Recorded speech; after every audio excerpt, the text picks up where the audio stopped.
इसके बाद example number 10 हमारे पास लिखा हुआ है और आपका क्वेश्चन देखिए, आपको बोला गया है कि एक स्पेरिकल रेनड्रॉप है जो कि इवेपोरेट हो रहा है, तो उसका वॉल्यूम कम हो रहा है, तो change in volume is directly proportional to the surface area.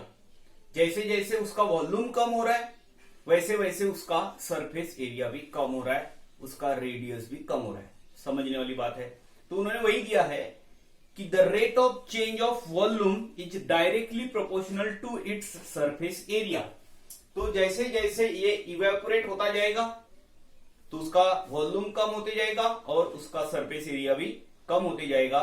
तो उन्होंने दिया है change in volume directly proportional to surface area, ये उनका दिया हुआ पार्ट है। और क्या दिया हुआ है, उन्होंने बोला है कि सबसे पहले वो जो रेनड्रॉप है उसका रेडियस 3 mm है और 1 घंटे बाद उसका जो रेडियस है वो कम हो गया और वो बन गया 2 mm।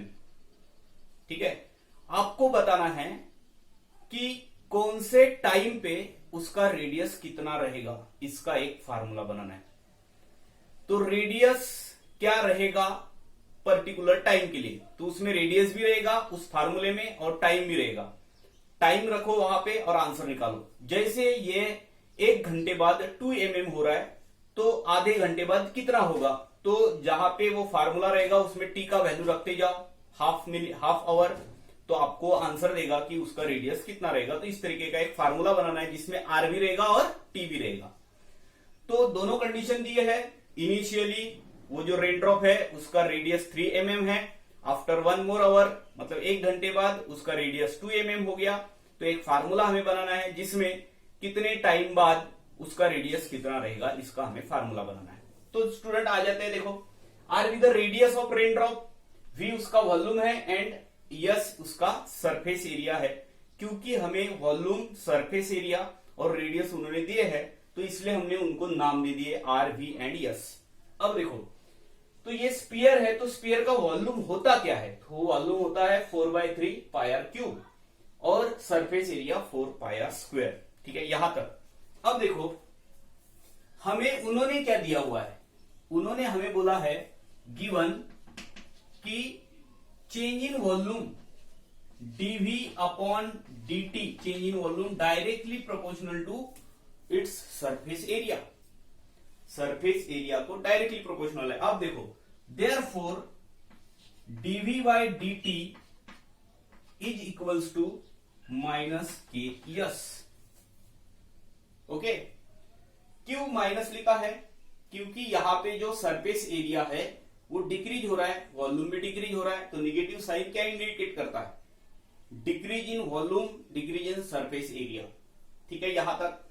अब देखो ये यहां पे सरफेस एरिया मतलब होता क्या है, तो हमने अभी लिखा हुआ है सरफेस एरिया, तो माइनस के 4 pi R square D V by D T. ठीक है, ये निकाल के रख दिया अपन ने।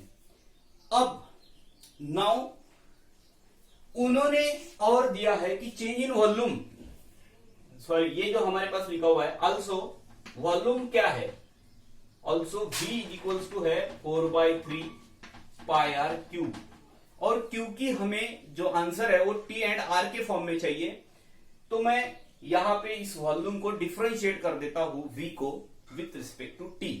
तो ये वेरिएबल है student, r cube is an variable, बाकी पूरा कांस्टेंट है। तो कितना होगा इसका डेरिवेटिव, तो ये होगा dv upon dt 4/3 pi constant है, r क्यूब का derivative with respect to t 3r square dr by dt। यहां पे कंफ्यूज नहीं होना। ठीक है, तो ये देखो ये 3 इसके साथ कैंसिल हो रहा है और dv बाई dt आपने कितना निकाला है, ये इतना निकाला है माइनस के 4 पाई r स्क्वायर, यहां पे रख दिया मैंने इसका वैल्यू और यहां पे आपका आंसर आ रहा है 4 पाई r square dr by dt। तो सर ये कैंसिल कर दो ना इसको, 4 पाई r स्क्वायर 4 पाई r स्क्वायर, और इसको अब वेरिएबल सेपरेबल फॉर्म में लिखो। तो मैंने dr को पहले लिख लिया इस तरफ और इसको इस तरफ लिख रहा हूं माइनस के dt, इंटीग्रेट कर रहा हूं दोनों तरफ, dr is equal to minus K dt और r हो रहा है यहां पे this is equal to minus K plus C, sorry, minus K T plus C. ये तो आपको पता है, इंटीग्रेट करने के बाद इतना आ गया अपना आंसर। अब हमें वो कंडीशंस लगाने हैं, वो कंडीशन जहां पे आपको बोला गया था कि वेन टी जो है, टी कितना है, टी हमारे पास, तो टी जब 0 है, मतलब इनिशियली रेडियस कितना था, 3 mm था, रेडियस 3 mm था, तो हम यहां पे रख देंगे r का value is equals to minus K, T का वैल्यू 0 है, प्लस सी, और r कितना है स्टूडेंट, r है 3, तो c is equals to 3, c का वैल्यू 3 आया, यहां पे रख देते हैं। Therefore r is equals to minus K T plus c, तो c मतलब कितना, 3, यहां तक आ गए। अब रुक जाते हैं, आपको क्या बोला गया है, उन्होंने दूसरा कंडीशन लगा लेते हैं। तो पहला कंडीशन हमारा c का वैल्यू निकालने के लिए होता है, अगर आप प्रॉब्लम बराबर शुरुआत से देख रहे हो तो, और दूसरा जो हमारा कंडीशन होता है वो होता है t का वैल्यू निकालना। तो अब हम t का वैल्यू निकाल रहे हैं, सॉरी k का वैल्यू निकाल रहे हैं। तो k का वैल्यू निकालने के लिए दूसरा कंडीशन क्या है, तो उन्होंने बोला है कि जब t जो है, t 1 आवर है, तब जो रेडियस है वो रेडियस कितना हो रहा है, 2 हो रहा है, यहां पे रख देंगे। तो ये क्या बनेगा, r का वैल्यू 2 है, is equal to minus K, T का वैल्यू 1 है, प्लस 3, तो k का वैल्यू, ये 3 इस तरफ जाएगा तो -1 होगा, माइनस, तो k का वैल्यू 1 हो रहा है, 1, ठीक है।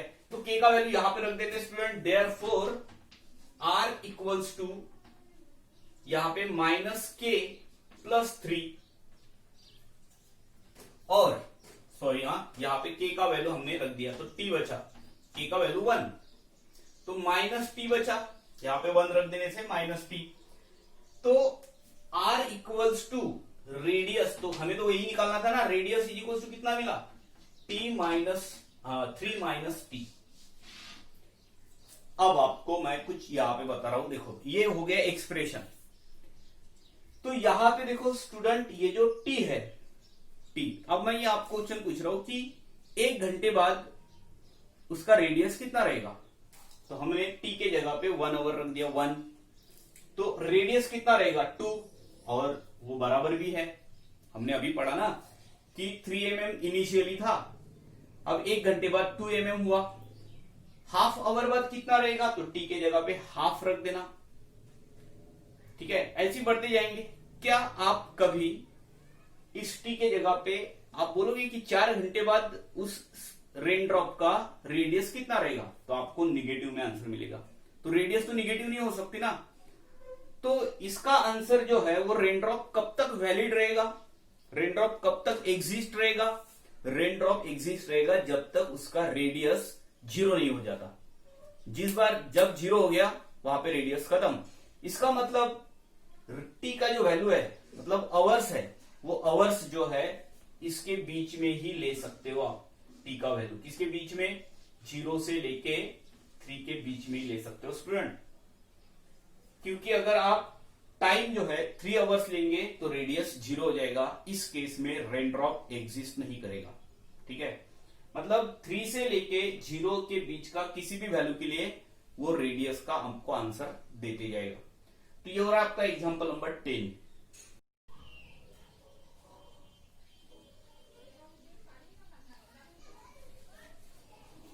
हाँ स्टूडेंट, उसके बाद ये जो एग्जांपल 11 है वो पॉपुलेशन का प्रॉब्लम है। The change of population is directly proportional to the population at that time. तो आपको पता है dp by dt directly proportional to p with the population at any time t, ठीक है। अब उन्होंने कंडीशन क्या दिया हुआ है, उन्होंने कंडीशन दिया है कि आफ्टर 25 इयर्स पॉपुलेशन क्या होगा, आफ्टर 25 इयर्स के बाद पॉपुलेशन क्या होगा जब इनिशियल पॉपुलेशन 10,000 है, और वहां पे ई का वैल्यू उन्होंने दिया है और प्रोपोर्शनलिटी कांस्टेंट दिया हुआ है, मतलब के का वैल्यू दिया हुआ है। इसके पहले हमें के का वैल्यू निकालने के लिए एक कंडीशन दी होती थी, वो कंडीशन ही अब आपको दिया हुआ है, मतलब सी का वैल्यू उतना निकालना है अपने को, सी का वैल्यू निकालना है, के का वैल्यू वहां पे पुट कर देना है, और फाइनल आंसर में जब टी का वैल्यू 25 ईयर्स है तब पॉपुलेशन कितना है वो हमें कैलकुलेट करना है। ठीक है, तो P be the population, P be the population at any time T. अब देखो, अब उन्होंने क्या बोला है, ये तो सीधा है, DP by D T is directly proportional to P and DP upon D T is equals to K T. हम ऐसा लिखते थे, के टी नहीं के पी। ओके, अब हम इसको सेपरेट कर देते हैं कि ये बनेगा DP upon P is equals to K D T. Integrate कर देते हैं 1 by P DP is equals to K को बाहर हटा देते हैं 1 इंटू डी टी। इसका बनता है log of mod of P is equals to ये होता है के टी प्लस सी। यहां तक तो हमने इसके पहले भी प्रॉब्लम सॉल्व किए हैं स्टूडेंट। ठीक है, अब देखो इनिशियल केस जो है, उन्होंने बोला है कि इनिशियली जो है पॉपुलेशन 10,000 है, तो हम यहाँ पे t इक्वल्स टू 0 लेंगे, तो पॉपुलेशन हमारे पास 10,000 है। ठीक है, रख देंगे यहाँ पे वैल्यू, तो ये बनेगा लॉगरिथम ऑफ 10,000। यहाँ पे लॉग ऑफ मॉड ऑफ बना लेता हूं मैं, तो ये ऐसा के टी का वैल्यू 0 है प्लस सी, तो सी का वैल्यू अपने को मिल गया लॉगरिथम ऑफ 10,000।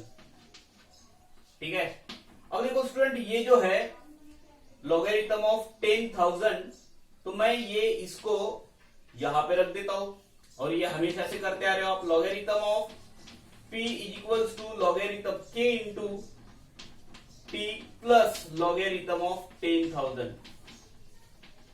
और अब पता है आपको क्या होता है उसके बाद, ये इस तरफ आएगा, log A minus log B बन जाएगा, logarithm of A by B बनेगा p अपॉन 10,000 हो जाएगा यहाँ पे, this is equals to k into T. तो यहां तक तो ओके है, अभी तक तो कुछ बिगड़ा नहीं। अब हमें k का वैल्यू निकालना पड़ता था, दूसरा कंडीशन हमें दिया रहता था, यहां पे आपको k का वैल्यू ही दिया हुआ है, उन्होंने k का वैल्यू दिया है 0.04। ठीक है, वहां पे लिखा हुआ है प्रॉब्लम में, तो k इज इक्वल्स टू हमारे पास कितना है 0.04 है, तो यहां पे रख देते हैं therefore logarithm of p upon 10,000 is equals to 0.04 t। और तो क्या बचा, t का वैल्यू रखना यहां पे बचा है। तो उन्होंने देखो स्टूडेंट, अब आपको जो क्वेश्चन पूछा हुआ है, उन्होंने पूछा है कि आफ्टर 25 इयर्स के बाद कितना पॉपुलेशन होगा। तो अब देखो कैसे कर रहे हैं, यहां पे t के जगह पे 25, when t is equals to 25 years what is the value of population, कितना पॉपुलेशन होगा, तो मैंने यहां पे रख दिया, तो ये बन गया logarithm of p upon 10,000 is equals to यहां पे 0.04 इंटू 25, तो ये हो गया 100, और ये इधर तो 1 बन गया student, logarithm of p upon 10,000। देखो बच्चे यहाँ पे आने के बाद फिर घबरा जाते हैं, आप कैसा करेंगे, तो 1 के लिखने के आपके अलग अलग तरीके हैं, हमें लॉग को हटाना है, इसलिए मैं इस 1 के जगह पे लॉगरिथम ऑफ e लिख रहा हूं। क्या बिगड़ रहा है बताओ, लॉग तो 1 होता है ना, दोनों तरफ से लॉग गया, और उन्होंने कहीं ना कहीं पे e की वैल्यू दी है, तो आपको ये समझना भी है। ठीक है, तो यहां से दोनों तरफ से लॉग गया, p अपॉन 10,000 आया स्टूडेंट, यहाँ पे इज इक्वल्स टू e का वैल्यू में 2 क्योंकि इसका e होता है, तो ये कितना बचा 782, इसको मल्टीप्लाई कर दिया, तो p इज इक्वल्स टू हमारा यहाँ पे बन रहा है 7182 इंटू 10,000। देखो 4 जीरो है, 1 2 3 4, तो यहाँ पे पॉइंट है, तो ये हट जाएगा 27182, this is your final answer. ठीक है, तो 10,000 थी, तो आफ्टर 25 इयर्स 27,000 हो जाएगा। बढ़ते उसके बाद वाले प्रॉब्लम पे स्टूडेंट, एक्सरसाइज 6.6 का आखिरी एग्जाम्पल ये यहां पे बचा रहा। देखो क्या दिया है, radium decomposes at the rate proportional to amount present at any time. अब देखो रेडियो एक्टिव एलिमेंट है, आपको पता है कि change in mass is directly proportional to the mass at that time. जैसे जैसे टाइम बढ़ रहा है वैसे वैसे वो जो रेडियो एक्टिव एलिमेंट का जो मास है वो कम हो रहा है। ठीक है, तो let x be the amount of radium at any time t। Any time t पे x जो है वो अमाउंट है, इतना अमाउंट है किसी भी टाइम के लिए। तो चेंज इन, अभी ये तो आपको दिया है, ये पहला जो सेंटेंस है इसका मतलब होता है change in mass with respect to t directly proportional to the mass at that time. तो ये आपको पता है माइनस क्यों आया, क्योंकि कम हो रहा है ना। तो अब देखो ये और यहां तक जो है मुझे और बताने की जरूरत नहीं है, ठीक है। वेरिएबल सेपरेबल फॉर्म में लिखा, इंटीग्रेट कर दिया, यहां तक आ गया स्टूडेंट। के का वैल्यू निकालना, सी का वैल्यू निकालना, ठीक है। अब आपको क्वेश्चन में और क्या दिया है, उन्होंने बोला है कि P% of amount disappear in 1 hour, 1 hour नहीं 1 ईयर, एक साल में जितना भी अमाउंट ओरिजिनली होता है उसका P% अमाउंट कम हो रहा है। अब आप बराबर बात को समझो। एक एग्जांपल दे रहा हूं मैं आपको कि मैं एक शर्ट लेने गया जो 2000 का था, 2000 का शर्ट था, और मैं बोल रहा हूं उस पे मुझे 20% डिस्काउंट है। तो वो शर्ट मुझे कितने में गिरा, कितने में गिरा, तो मुझे इसके लिए ये कैलकुलेट करना पड़ेगा कि 2000 का 20% होता कितना है, और वो जो है जितना भी अमाउंट होगा वो 2000 में से माइनस कर दूंगा। सेम यहां पे भी हो रहा है, ओरिजिनली जो परसेंट अमाउंट है, ओरिजिनली अमाउंट, उस अमाउंट में से P% अमाउंट माइनस कर देना, ठीक है। तो देखो मैं एक यहां पे एग्जांपल बता रहा हूं कि मैं शर्ट लेने गया, 2000 का शर्ट था, 2000 का शर्ट था, मुझे 20% ऑफ मिला, तो मुझे वो शर्ट जो है वो 1600 रुपए में आया, क्योंकि 2000 का 20% 400 रुपीज होता है। तो ये कैसे पता चला मुझे, तो मैंने क्या किया, मुझे कितना डिस्काउंट मिला, 20% इन अपॉन 100 कर दो, कैंसिल हो गया, देखो मल्टीप्लाई कर दो तो कितना मिला, 400। तो ये डिस्काउंट है 400। तो मुझे 2000 में जो मिलने वाला शर्ट था, अब उसमें से 20% अमाउंट माइनस कर दिया, तो मुझे 1600 में मिल रहा है। सेम ओरिजिनली जितना अमाउंट था रेडियम का, उसमें से P% अमाउंट डिसअपियर हो गया, कम हो गया, ठीक है। उसके बारे में डिस्कस करेंगे। हाँ, उसके बाद उन्होंने बोला है कि 2 साल बाद, 1 साल बाद P% अमाउंट कम हो गया, 2 साल बाद कितना परसेंट अमाउंट बचा रहेगा, मतलब ओरिजिनली जितना था उसका कितना परसेंट अमाउंट बचा रहेगा, ठीक है। तो पहले मैं इसको के का वैल्यू, सी का वैल्यू तो निकाल लेता हूं यहां से। देखो अब देखो स्टूडेंट क्या कर रहे हैं, हम वहां से के का वैल्यू एंड सी का वैल्यू निकाल रहे हैं। तो सबसे पहले हम सी का वैल्यू निकालते हैं पहले कंडीशन से, तो इनिशियल कंडीशन। तो यहां पे when initial condition t equals to 0 है, हमें तो उन्होंने इनिशियली कितना रेडियम है वो तो नहीं दिया हुआ है, कहीं पे भी हमें वो नंबर नहीं दिया हुआ है। तो अगर आपको नंबर नहीं दिया है तो हम उसको कंसीडर करेंगे कि इनिशियली जो अमाउंट है हमारे पास वो x0 अमाउंट है रेडियम का, ठीक है। तो यहाँ पे वैल्यू रख देने से हमें मिलेगा लॉगरिथम ऑफ, यहाँ पे x0 आ जाएगा, माइनस k इंटू टी का वैल्यू 0 हो जाएगा, प्लस c, और देयरफॉर यहाँ पे जो है logarithm of x0 is equals to c, तो c का वैल्यू ये आ रहा है, तो ये वैल्यू यहां पे रख देंगे, and therefore logarithm of x upon x0 is equals to minus kt। आपको समझ गया होगा ये कैसे आया। तो देखो इसमें मैंने इसके जगह पे log x0 रखा, ये इस तरफ आ गया log x minus log x0, तो ऐसा बन गया log a by b बन गया। तो यहां पे आके रुक जाते हैं। अब हमें निकालना है k का वैल्यू। इसके पहले के प्रॉब्लम में आपको k का वैल्यू दिया हुआ था, अब आपको k का वैल्यू कैलकुलेट करना है। तो देखो उसके लिए दूसरा कंडीशन उन्होंने दिया है कि देखो जब when t is equals to 1 year है, 1 ईयर, तो वो जो x0 है वो कितना है, x0 कितना है ऐसे नहीं बोलेंगे, अमाउंट कितना है, x कितना है। तो अब आपको मैंने इसके पहले ही बताया था कि एक साल बाद कितना अमाउंट कम हो रहा है, P% अमाउंट कम हो रहा है।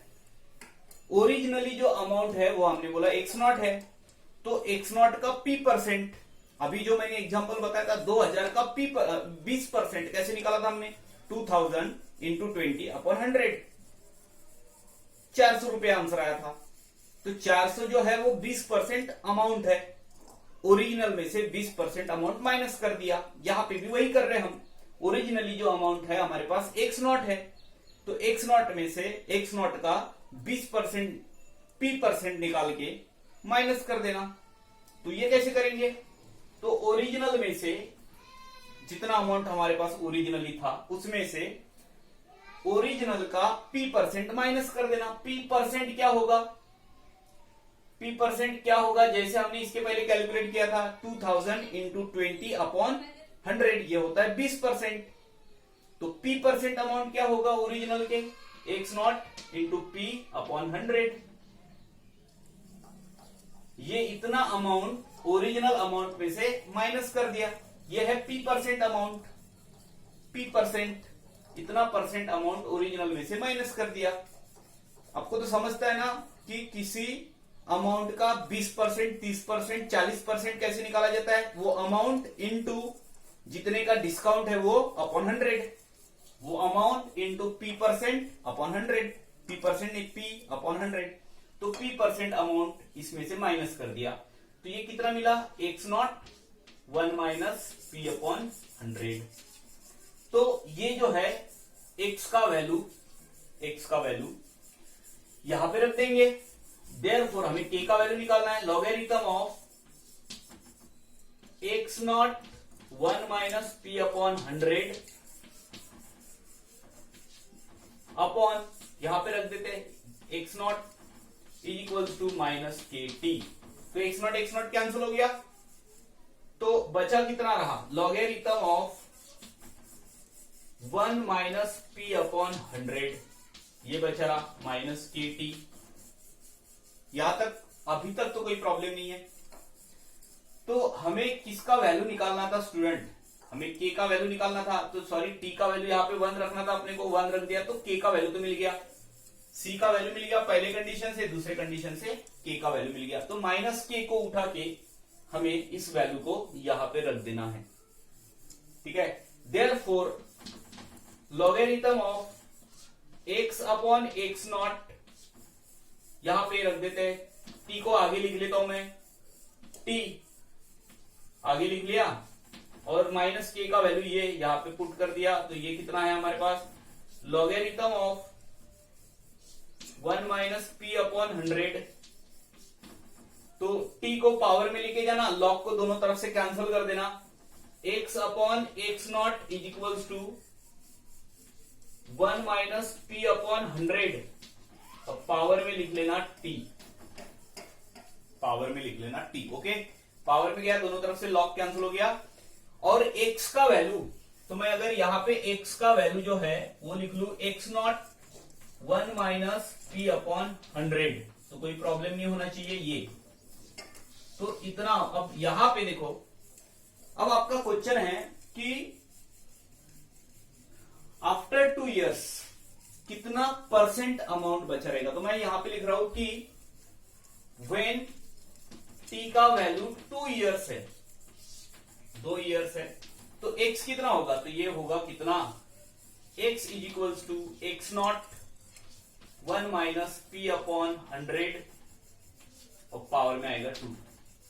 इतना अमाउंट बचेगा। ठीक है। पर क्वेश्चन ये नहीं है कि 2 साल बाद कितना अमाउंट बचेगा। क्वेश्चन ये है कि 2 साल बाद ओरिजिनल जितना था उसका कितना परसेंट अमाउंट बचेगा। तो ये क्वेश्चन अगर आपको बराबर समझना है, आखिरी में ये तो मिल गया इतना अमाउंट बचेगा। अब देखो, मैंने जो शर्ट का कहानी आपको बताया था, 2000 का शर्ट था, और अब मैं बोल रहा हूं कि मेरे पास 400 रुपए बचे हुए हैं। तो मैं ये पूछूंगा आपको कि वो जो है कितना परसेंट अमाउंट आपके पास बचा हुआ है, अगर हम कंपेयर करते हैं 2000 के साथ। तो कितना अमाउंट बचा, ये अगर आपको किसी ने पूछ लिया, आपको दे दिए 400 रुपए और आपको बोल दिया कि ये ओरिजिनल अमाउंट का कितना परसेंट अमाउंट है, मतलब आपका डिस्काउंट कितना है। इसके पहले हमने उल्टा किया था। इसके पहले हमने क्या किया था, 2000 का 20% कितना होता है, तो 400 रुपए आंसर आया था। अब मैंने आपको 400 रुपए दे दिए और आपको बोला कि ये कितना परसेंट अमाउंट है 2000 के, तो वो 20% आंसर आएगा आपका। तो सेम यहां पे पूछा हुआ है, ये जो बचा हुआ है आफ्टर 2 इयर्स, ये कितना परसेंट अमाउंट है ओरिजिनल की। तो परसेंट कैसे निकालते हो आप? तो आप क्या करोगे, आप बोलोगे देखो कितना है, तो percent after 2 year, after 2 year percent कितना है, दिस इज इक्वल्स टू, कैसे निकालते हो इसको आप? अगर आपको बोला गया कि 400 कितना परसेंट होता है 2000 का, तो आप क्या करोगे, वो परसेंट निकालते हो, तो आप लिखते हो 2000 नीचे, यहां पे 400 लिखोगे इंटू 100 करोगे, कैंसिल हो रहा है, देखो दो कैंसिल हो गए, ये इसके साथ कैंसिल हो रहा है, कितना 20 आ रहा है। तो बोला था ना मैंने 400 2000 का 20% है। तो आपको यहां पे ये जो है ये अमाउंट, ये ओरिजिनल जितना था उसका कितना परसेंट है, तो ओरिजिनल जो था वो x0 था, तो हम क्या बोल रहे हैं, वो जो आंसर है हमारा वो ऐसे करेंगे, x0 यहां पे आ जाएगा और यहां पे आ जाएगा जितना अमाउंट अभी आया है, x0 into 1 minus P upon 100 का होल स्क्वायर इंटू 100 करेंगे, ठीक है। तो ये x0 यहां पे कैंसिल हो रहा है, तो यहां पे आ रहा है 100 को अंदर लेके जाइए, देखो 100 अंदर जाएगा तो 10 अंदर आएगा स्टूडेंट, तो ये बनेगा 100 या 10 अंदर आएगा, तो ये 1 माइनस पी अपॉन 100, इसको मैं ऐसे लिख लेता हूं इंटू 10 और दोनों का होल स्क्वायर, तो ये हो गया 10 अंदर आते बराबर 10 माइनस यहां पे p बाय यहां पे 10 आएगा, ठीक है, जैसे अंदर आएगा, और यहां पे आएगा बाय 10, नहीं तो फिर ये भी रहा तो भी होता है, तो हम बोलेंगे इतना परसेंट अमाउंट बचा रहा आफ्टर 2 ईयर्स।